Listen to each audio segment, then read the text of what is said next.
mother knew of a major calling on my life when I was just 5 years old.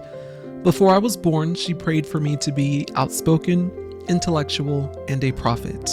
I first learned of this while speaking to her in April of 2026, that this was something she was aware of. I wasn't fully aware of my calling until last summer. Something shifted in me and I desired going deeper because too many communities are often disregarded due to an obsessive and singular focus on national politics. I had always made it a mission on my show to cover underrepresented communities and their stories, but I felt compelled to go all in. As time went by, that feeling became more intense, like a joyful fire. Suddenly, while scrolling through YouTube one day, I saw this Ida B. Wells documentary and decided to click it. Once I finished it, that joyful fire I felt in my spirit was now at a boiling point. Subsequently, God blessed me with a vision, truth in transit, and it filled me with euphoria. I would get to travel the nation and the world by train, just like the indefatigable Ida B. Wells. In doing so, I'd be persistent, resolute, audacious, and unwavering in my quest for the truth. Now, up until this point, I'd been a journalist for 7 years, and doing so independently. But that shift, that desire to go deeper was investigative journalism, an unyielding fervor to expose the truth and bring about justice, accountability, systemic changes. When I took my first Truth in Transit trip and it didn't go as planned, I felt devastated.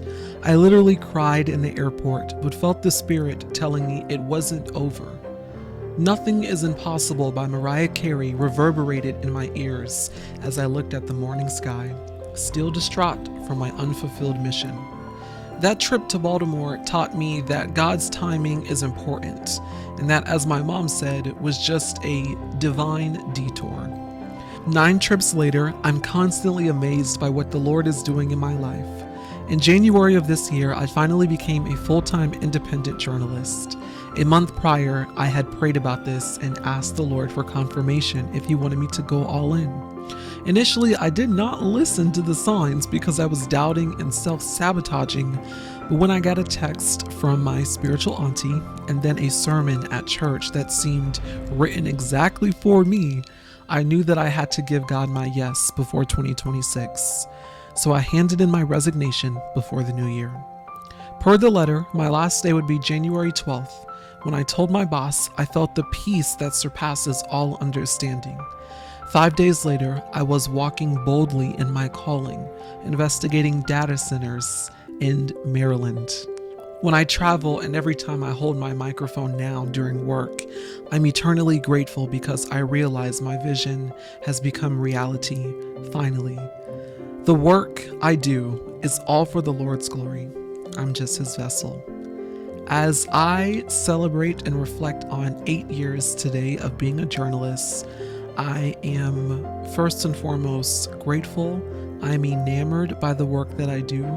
It is difficult work most of the time, but I know that it is powerful work and it is necessary work as we are living in an era where truth and valor is absolutely crucial and pivotal.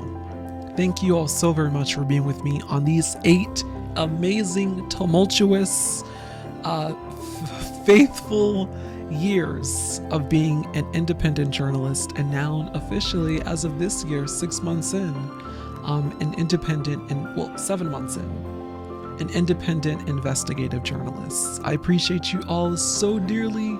7/19/2026, 8 years officially.